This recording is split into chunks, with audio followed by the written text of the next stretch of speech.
UPSC की तैयारी शुरू करी थी, तो ये मेरा दूसरा अटैम्प्ट था। पहले अटैम्प्ट में मेरी 556 रैंक आई थी और मुझे इंडियन रेलवे पर्सनल सर्विस मिली थी। अभी मेरी उसकी ट्रेनिंग चल रही है और ये मेरा दूसरा अटैम्प्ट था। तो इसमें मेरी 5th रैंक आई है। इसमें मुझे बिल्कुल भी उम्मीद तो नहीं थी कि 5th रैंक आएगी। मैंने सोचा था कि शायद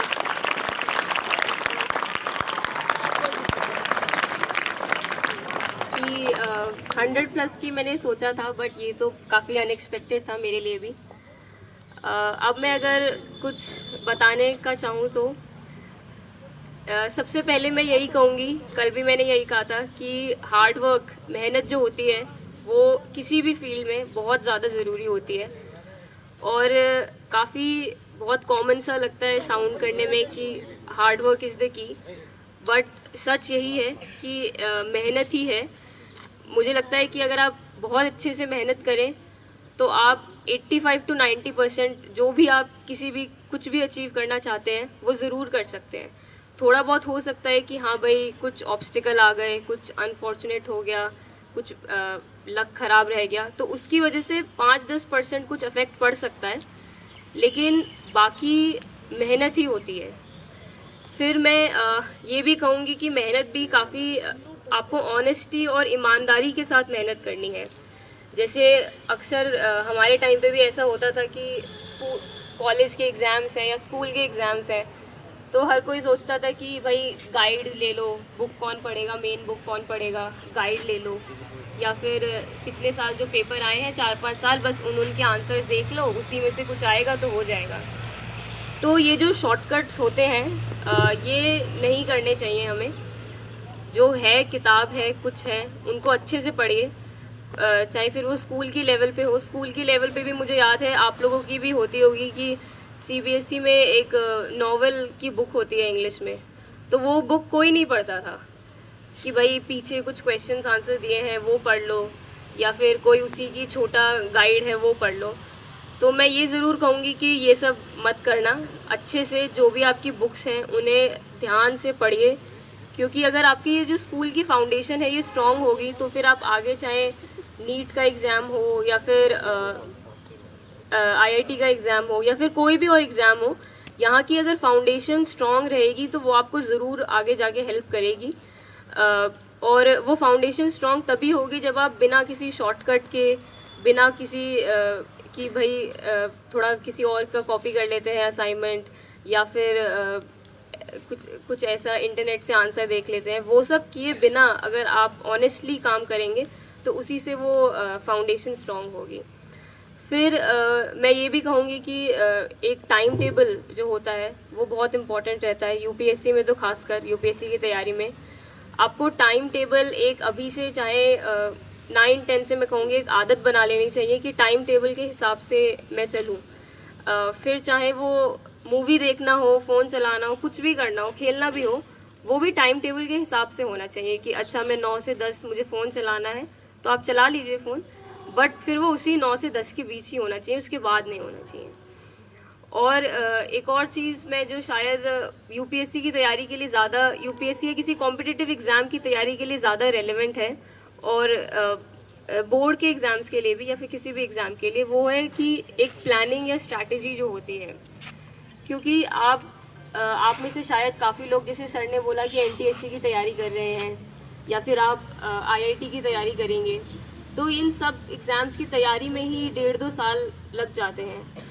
तो अगर आप कोई ऐसी चीज़ स्टार्ट कर रहे हैं जिसमें 1.5-2 साल तो कम से कम लगेंगे ही लगेंगे, तो वो आप सिर्फ ऐसे ही स्टार्ट नहीं कर सकते। आपको पहले उसके लिए थोड़ा बैठ के एक प्लान बनाना होगा कि अच्छा अगले 1 साल में मैं क्या क्या करने वाला हूँ, कितना मैं कब सिलेबस कवर करूँगा। फिर आप उस 1 साल के प्लान के हिसाब से 2 महीने का बनाइए, फिर हफ्ते का बनाइए, फिर दिन डे टू डे का बनाइए।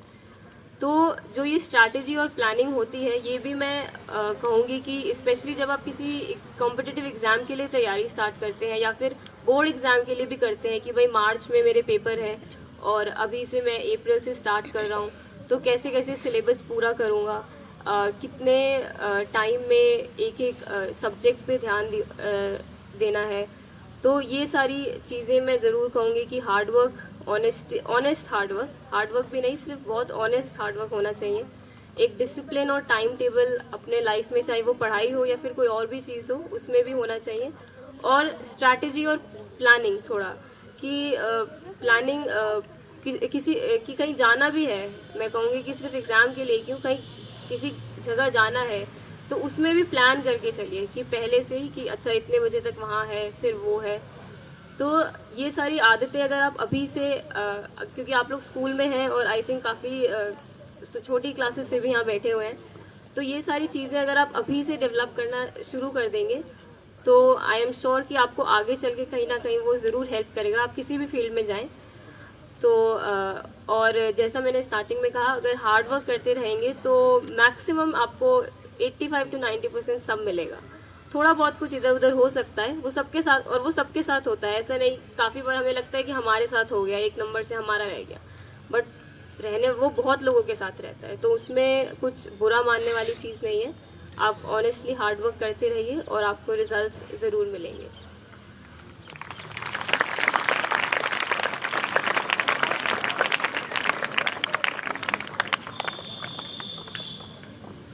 बच्चे जो क्वेश्चंस पूछना चाहते हैं एक बार खड़े हो जाए।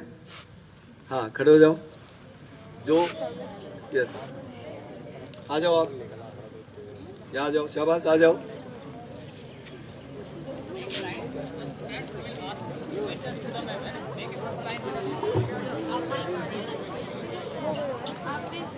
बस भाई, और नहीं आएंगे।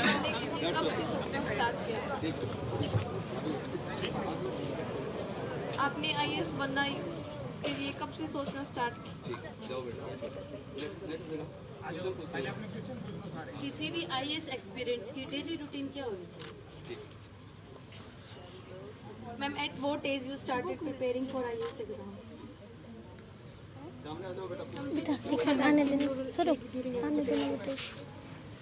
Ma'am, how did mock tests and interviews help you? I want to ask that our perspectives, our plans changes from our maturity. हम छोटे होते हैं तब हमारे ड्रीम्स अलग होते हैं, हम थोड़े बड़े हो जाते हैं। तो आपने किस एज पे अपना ड्रीम डिसाइड किया और हमें अपना ड्रीम मतलब कैसे डिसाइड करना चाहिए और उसके लिए क्या प्लान करना चाहिए? As you know that there are many failures before success. So how did you tackle with your failures and then build up your confidence to face the toughest exam of India? Ma'am, who was your inspiration behind it? Why you decide to be an IAS? Ma'am, आपकी कोई भी 3 disadvantages and 3 advantages? Ma'am, आपके IAS बनने के लिए आपके parents, teachers, schools और environment का क्या योगदान रहा? Why you wanted to become an IAS officer and how you stay motivated? Ma'am, how you felt when you get to know that you get 5th rank in complete India? इतनी कम वक्त में IAS officer कैसे बन गए? Ma'am, आपने ये जो सपना लिया है मैम, ये आपने आँख खोल के लिया है या आँख बंद करके?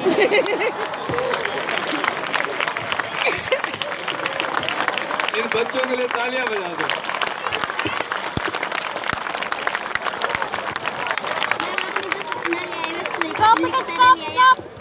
अपनी खुद की तरह। बस बेटा, और बताना। मैम, आपने कब सोचा कि आप आईएएस? चलिए, ठीक है।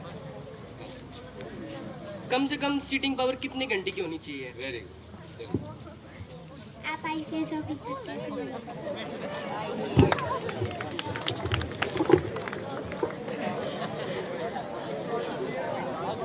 स्टॉप बेटे, साइलेंट। ज़्यादातर क्वेश्चंस तो एग्ज़ाम से रिलेटेड ही थे, तो काफ़ी लोगों ने पूछा कि मैंने कब से स्टार्ट किया था। तो 2018 से मैंने अपनी प्रिपरेशन स्टार्ट करी थी। मई, मुझे आज भी याद है, 19 मई 2018 को मेरी पहली क्लास थी, कोचिंग क्लास। मैंने बाजीरामन रवि से जनरल स्टडीज़ के लिए 10 महीने कुछ की वो कोचिंग होती है, तो मैंने वो 2018 से मैंने स्टार्ट किया था। फिर काफ़ी लोगों ने पूछा कि कब बनने का कब सोचा, तो स्कूल में तो मेरा ऐसा कुछ था नहीं कि ऐसा बनना है आईएएस वगैरह कुछ। और मुझे 12th में मेरे पास साइंस स्ट्रीम थी, फिज़िक्स सब्जेक्ट मुझे अच्छा लगता था, तो फिज़िक्स सब्जेक्ट अच्छा लगता था, तो मैंने सोचा कि बीएससी फिज़िक्स ऑनर्स में कर लेते हैं। लेकिन स्कूल कॉलेज में जाके, जैसे मेरा कॉलेज काफ़ी अच्छा था, वहाँ पे टीचर्स काफ़ी अच्छे थे और सीनियर्स मेरे काफ़ी इस एग्ज़ाम में क्लियर कर चुके थे। तो आई थिंक वहाँ से कहीं मुझे लगा कि ये एक अच्छा करियर पाथ रहेगा। तो कॉलेज में ही मैंने कहीं सेकेंड या थर्ड ईयर में स्टार्ट किया होगा कि मुझको ये एग्ज़ाम देना है। और फिर जैसे काफ़ी लोग किसी ने पूछा था कि हमारी मैच्योरिटी के साथ हम ड्रीम्स जो होते हैं वो चेंज होते रहते हैं। तो ये मैं कहूँगी कि अभी अगर आप इतना ना सोचें कि अगर आपको नहीं लग रहा है कि क्या इंजीनियरिंग करना है या यूपीएससी करना है, तो उसमें कोई बात नहीं, क्योंकि अभी आप बहुत छोटे हैं। तो अभी जो अगर आप अपनी जिस भी क्लास पे हैं उसकी पढ़ाई पे ही ध्यान दें और वो बहुत अच्छे से कर लें, तो वो भी बहुत काफ़ी है। क्योंकि चीज़ें आजकल के टाइम में सब कुछ बदलता रहता है। आप जब तक आएंगे पता नहीं यूपीएससी का एग्ज़ाम में कितने बदलाव आ जाएं। तो अभी इतना कोई रिजिड माइंडसेट ना रखें कि मुझे यूपीएससी करना है, तो वो बेटर ही रहेगा मेरी नज़र में। तो जो भी आपको उस टाइम पे, जैसे कॉलेज में आप जाएंगे तो वहाँ पे आपको और भी बहुत सारा एक्सपोजर मिलेगा कि क्या क्या आप कर सकते हैं। तो उस टाइम पे डिसाइड करें तो भी वो अच्छी चीज़ है। फिर किसी ने पूछा था कि सिटिंग पावर कितनी होनी चाहिए। तो जैसा आप सुनते होंगे कि भाई 12 घंटे 15 घंटे, तो लगातार तो कोई भी इतनी देर नहीं बैठ सकता, पॉसिबल ही नहीं है। एक एवरेज इंसान मेरी नज़र में 50 से 60 मिनट ही किसी भी चीज़ पे माइंड जो है वो फोकस कर सकता है, उसके बाद वो डेविएट करने लग जाता है। तो आई वुड से कि चाहे कम स्टार्ट करें कि मैं 50 मिनट बैठ रहा हूँ या बैठ रही हूँ और फिर 10 मिनट का ब्रेक ले लिया।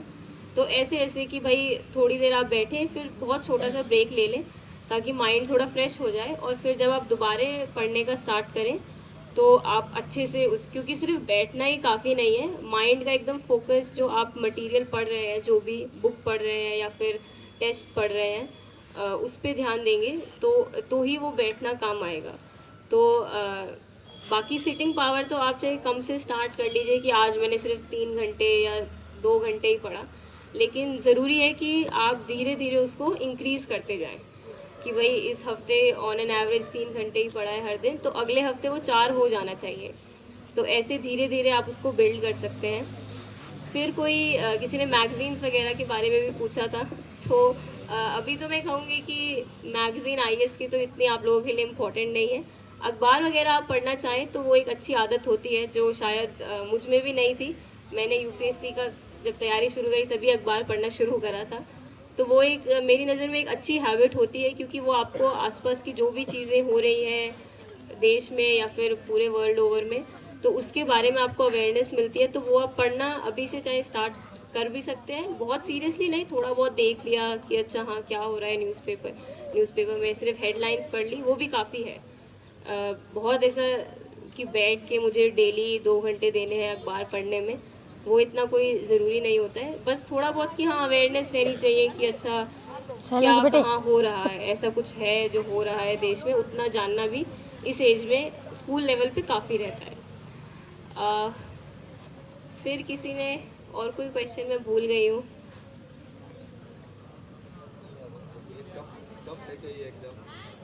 हाँ जी, अच्छा डिसएडवांटेजेस तो मेरे क्या घर वाले ज़्यादा सही बता देंगे। डिसएडवांटेजेस तो मैं बोलती शायद काफ़ी लोगों से कम हूँ, कज़न्स वगैरह से तो, बहनों से तो बोल लेती हूँ, बट सबसे इतना नहीं बोलती। तो वो शायद मेरी नज़र में एक डिसएडवांटेज काफ़ी बार हो जाता है कि सोशलाइज में उतना नहीं करती, तो ये आई थिंक एक डिसएडवांटेज हो सकता है। बाकी और डिसएडवांटेज तो वही है कि शायद अपनी कमियां खुद को नहीं पता चलती, तो मिन्नू या मीनाक्षी अगर बता दे तो वो ये दोनों बेटर बता पाएंगी। और हाँ, और पेरेंट्स और इन्वायरमेंट का मैं कहूँगी बहुत इम्पोर्टेंट रोल था।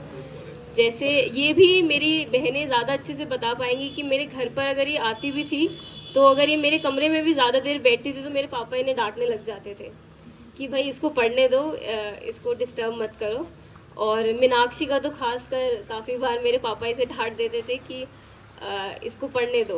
तो वो एक इन्वायरमेंट में डेफिनेटली कहूँगी कि जैसे घर पर अलग से मेरे को जब मैंने तैयारी शुरू करी तो मेरे को अलग से एक रूम दिया, कोई भी डिस्टर्बेंस जैसे घर के काम में भी कभी नहीं हुई, और आने जाने में भी मैं कहूँगी कि हमेशा ये देखते थे कि भाई एक जना चला जाए, दोनों ना जाएं, ताकि मेरी पढ़ाई डिस्टर्ब ना हो। तो उस तरीके से घर का इन्वायरमेंट बहुत अच्छा था। और काफ़ी लोग इस एग्ज़ाम की तैयारी करने के लिए घर से बाहर जाते हैं, तो ये हमेशा पूछा जाता है कि आपको दिल्ली जाना चाहिए या नहीं जाना चाहिए, घर पर ही रहकर करनी चाहिए।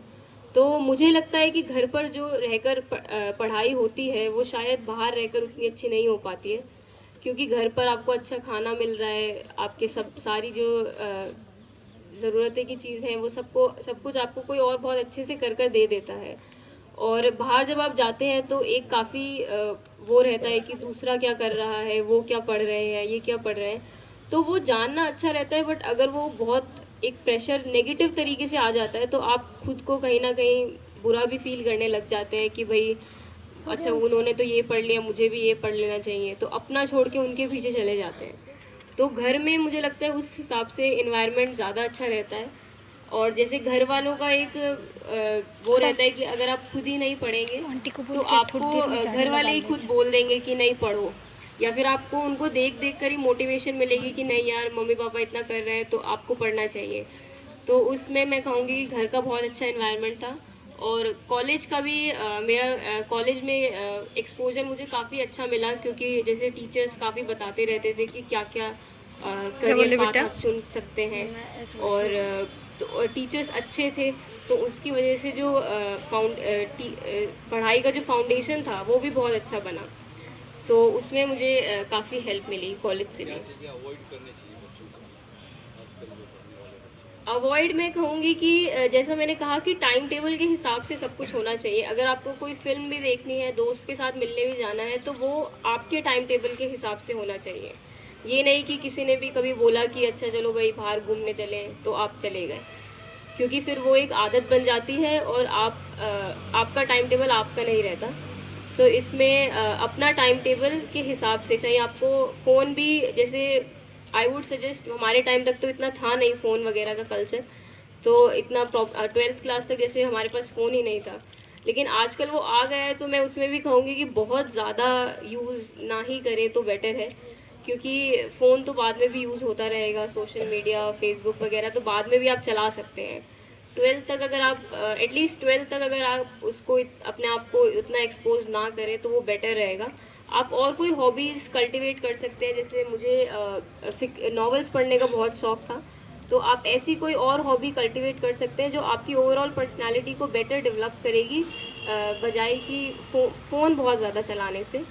तो मैं कहूँगी कि फ़ोन को बहुत ज़्यादा अवॉइड करें, और बाकी एक टाइम टेबल की आदत आप अभी से जितना हो सके, बहुत रिजिड बनाने की ज़रूरत नहीं है, खेलना है या फिर कुछ एंजॉयमेंट के लिए करना है वो भी कर लें, बट पढ़ाई के साथ बैलेंस करके एक टाइम टेबल बनाएंगे तो वो आगे चल के आपकी हैबिट्स में अच्छा रिजल्ट देगा। Thank you so much and all the very best to everyone.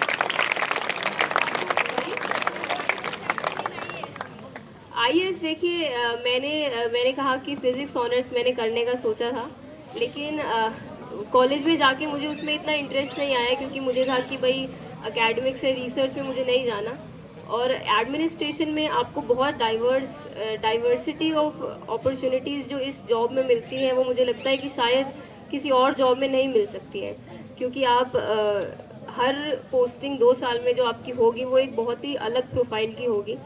तो मैं कहूँगी कि एक वो डाइवर्स अपॉर्चुनिटीज़ जो थी उसने मुझे सबसे ज़्यादा अट्रैक्ट किया, कि एडमिनिस्ट्रेशन में जो मिलेगा वो शायद किसी और फील्ड में जैसे एकेडमिक्स में या फिर रिसर्च में नहीं मिल सकता है, तो इसीलिए मैंने इसको करने का डिसाइड किया।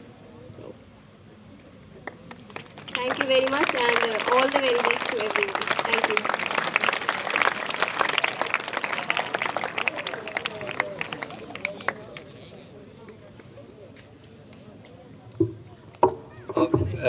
एक बार जोरदार तालियां बजाओ ममता के लिए।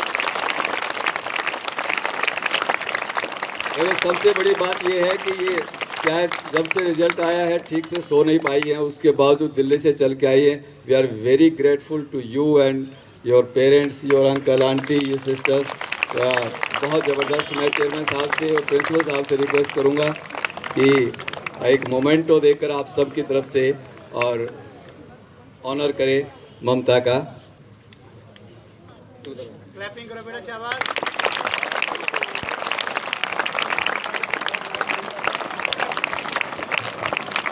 क्लैपिंग रुकनी नहीं चाहिए बेटा, शाबाश। और जोर से।